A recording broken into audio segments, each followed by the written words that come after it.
I've been around the Ripple community since 2017. XRP Army leader right here. I've been around. At that time, there was only like two guys. There was like Bearable Bull and I think Digital Asset Investor or something. Maybe Brad Kimes was around. But so there wasn't a whole lot of content around this stuff, but there was the Riddlers. And so you Yes. had the Bearable Guy 123 and like Mr. Pool or whatever. I don't even know. I found him way later. And that was when things started getting very serious around like the conspiracies of like where, like what's going on. There's this Riddler that seems to know something about the future of XRP. And who is this Riddler? And then people were like, oh, well, maybe it's David Schwartz, who's the CTO of Ripple, or maybe it's Elon Musk's brother was one of the bigger conspiracies around like who is Bearable Guy 123. Mm. And so that was already there before, but you move forward and you get to the point to where you have the situation called ETHgate, which is this long-standing thing around how, first off, this is about how Wall Street potentially has a real problem with Ripple and XRP, that they've been actually trying to stifle all of the innovation and all of the adoption of this technology for many, many years. So ETHgate was essentially this concept that um, Ethereum received preferential regulatory treatment from the SEC, who was the financial securities watchdog in the United States. If you're going to issue a security or if you're going to issue any sort of a investment offering, the SEC typically has jurisdiction over that offering. And so they're an enforcement arm of the United States. So if you violate the rules of the SEC, they're going to come after you. And they'll potentially come after you for criminal, even. They can even charge you criminally. Mm-hmm. Um, so what happened was I think it was like 2017-ish or whatever. William Hinman, who was a commissioner at the SEC at the time, came out and he did a speech. And when he did a speech, he said something like, based on my understanding, the present state of Ether means that it's decentralized. And because of that, the current offers and sales of Ethereum are not securities. Okay, those are not securities transactions. And when he made that speech, it kind of became like the de facto regulatory shield for Ethereum. Mm-hmm. And this was cited repeatedly by exchanges and institutions. It's like, well, it's okay, right? Like, this is fine. Because William Hinman said it's okay. And that's really important because when a lot of this is driven by network effects, if people feel like there's an added layer of security and protection for their efforts, they're just going to go there by default.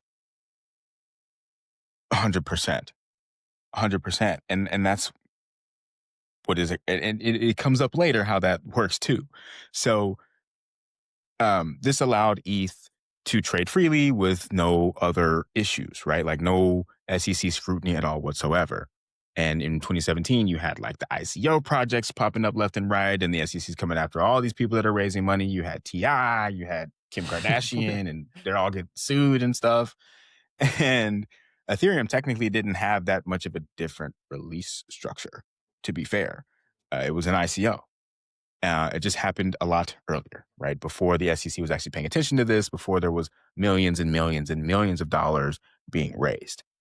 So when Bill Hinman made this speech, it wasn't even like this was an actual rule, right? Or an enforcement action that was not being taken. It was just one guy who got paid technically to make a speech, and that was it.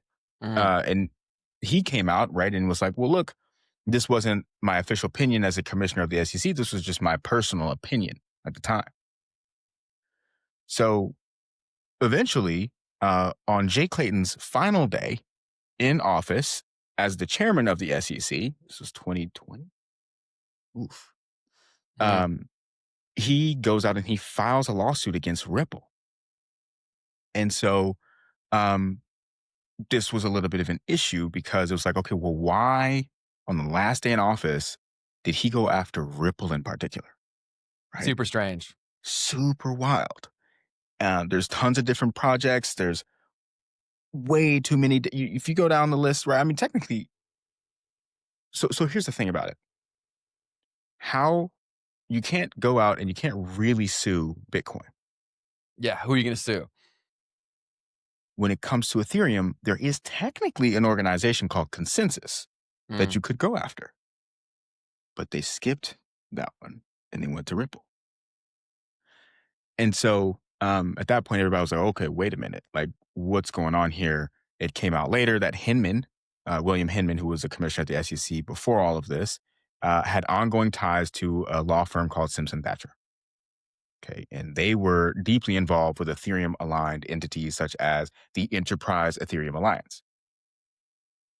Um, and it's kind of been said that Hinman reportedly received millions in deferred compensation from this firm, okay, while he was at the SEC, right? Because I guess he worked there before.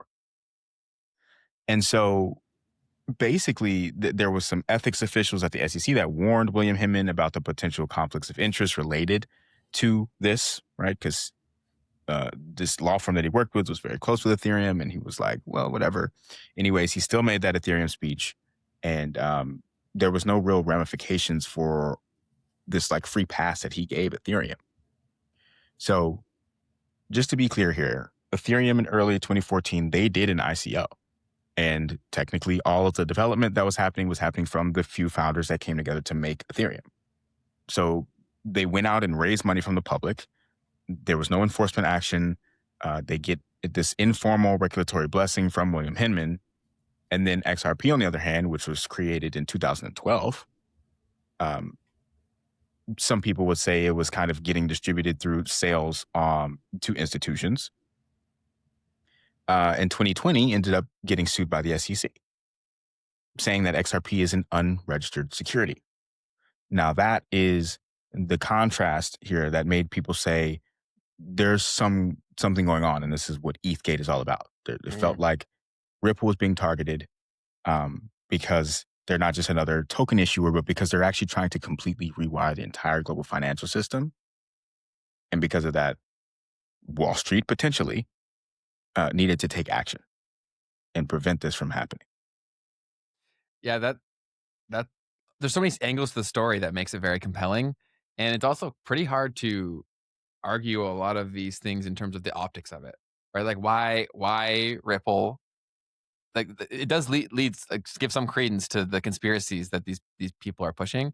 So I understand how they got so into it, to be honest. Yeah, I mean, the thing about the SEC too is this: like, they are an enforcement agency, and they don't necessarily just go after anyone, right? Like, they do have to pick and choose who they're going to go after. Totally.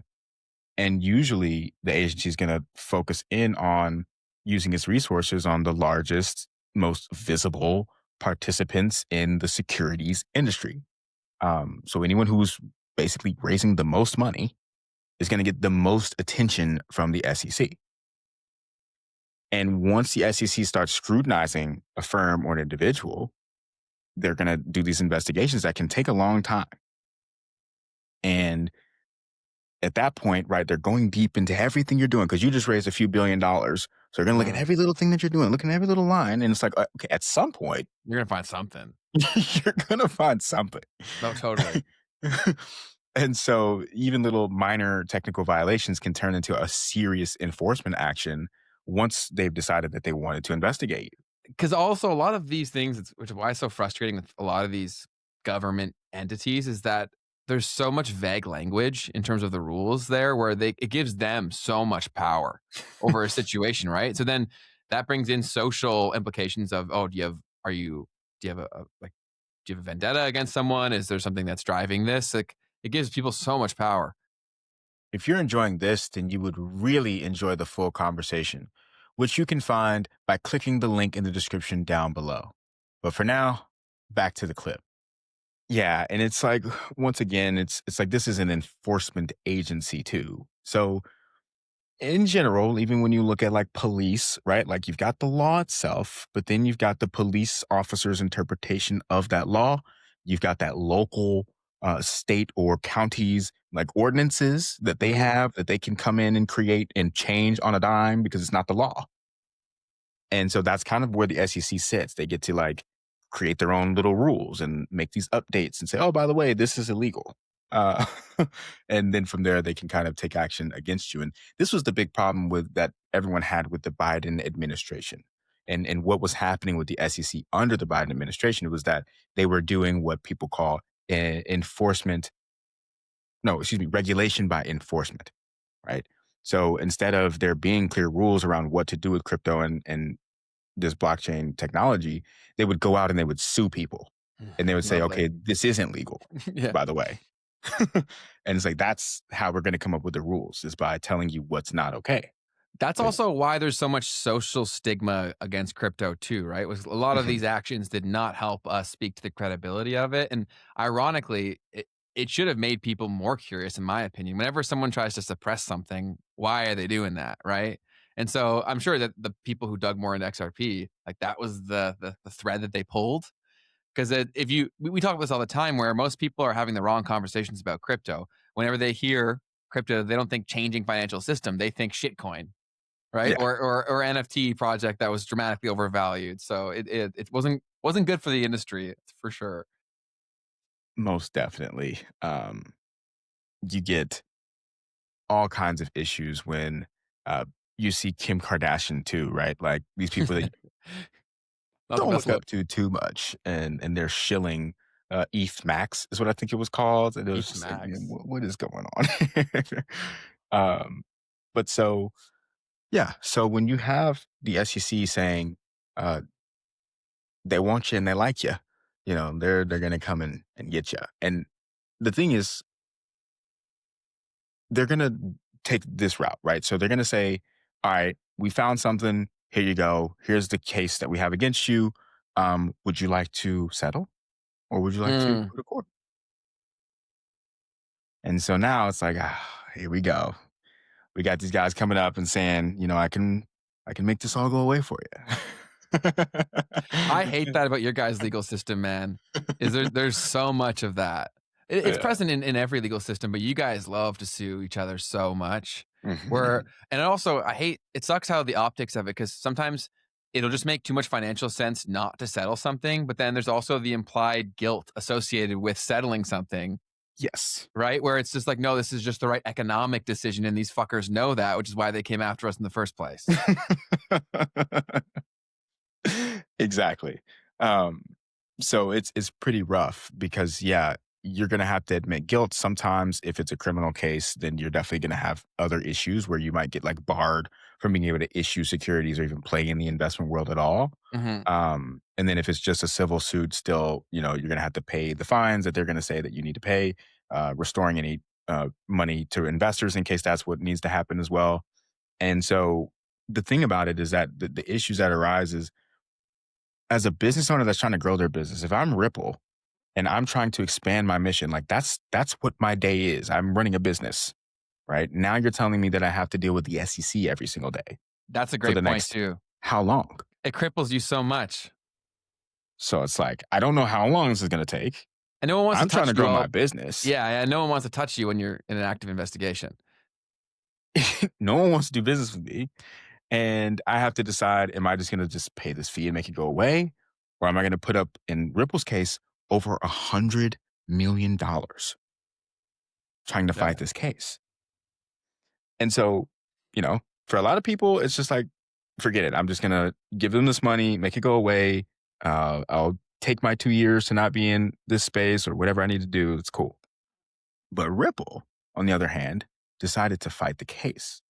And this is significant because the only reason you would really fight the case is if, as we've mentioned, there's some economic benefit Mhm. to getting on the other side of that with a win. And this is when I think about this out loud, I think a lot of people are sleeping on this.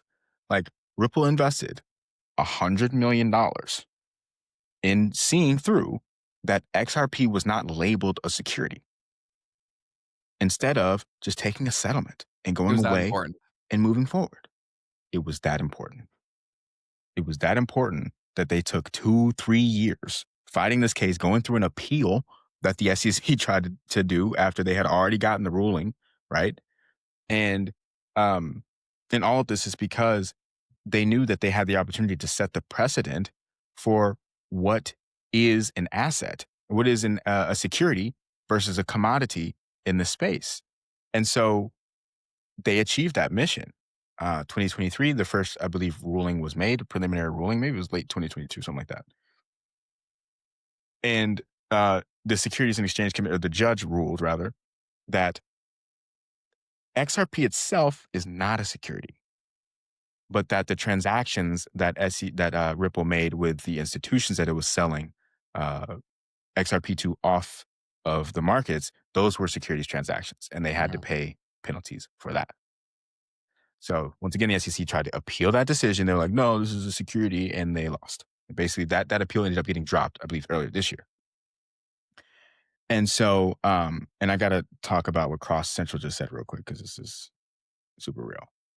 So the SEC came out and said personal meme coins were fine, LOL, but that's only because it's Trump's administration. Yeah, I talked about that a little bit in one of my recent videos, and I'm going to talk about it again soon. It's kind of wild how that happened. You've So got bad. it's so bad. You had years of battling with the SEC, and as soon as Trump gets in office, he drops a meme coin, That and like screwed a us week so later, hard.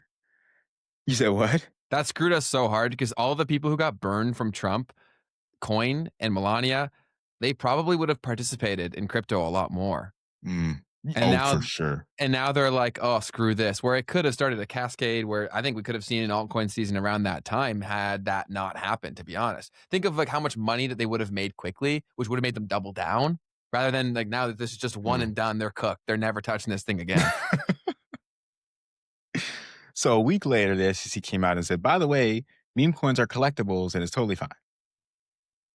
And it's like, oh, dude, that was like a really big battle and a really like thin line that people were straddling for a long time.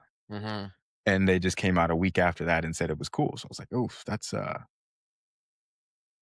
that's if that's influence, if that's not influence, then I don't know what is. And so kind of forgot why I started talking about that, but oh, because Cross Central said it, but um so the SEC, right, being able to declare that XRP is not a security changes the whole game for everybody, not just Ripple, not just XRP, but having that, as something that you can have as a badge. Because now, guess what? So now they skipped Ethereum, they skipped Bitcoin because they couldn't, and they said, okay, Ripple. We want to know whether or not this is a security. So a lot of people look back at this and they're like, well, wait a minute.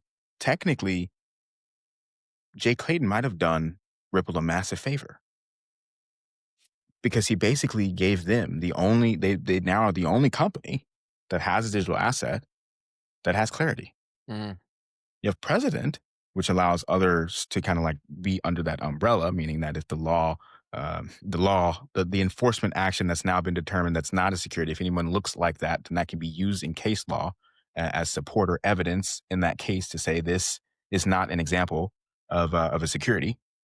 Um, that's what precedent means. And so, but technically on paper, Ripple's the only one. And I think that actually does make a really big difference for everything that they're about to do moving forward regarding uh, their banking charter and all of that other stuff. Hey, you're still here. Means you must have really enjoyed this. If you want to see the full version of this podcast episode, click the link in the description down below. And otherwise, YouTube thinks that you'll like this.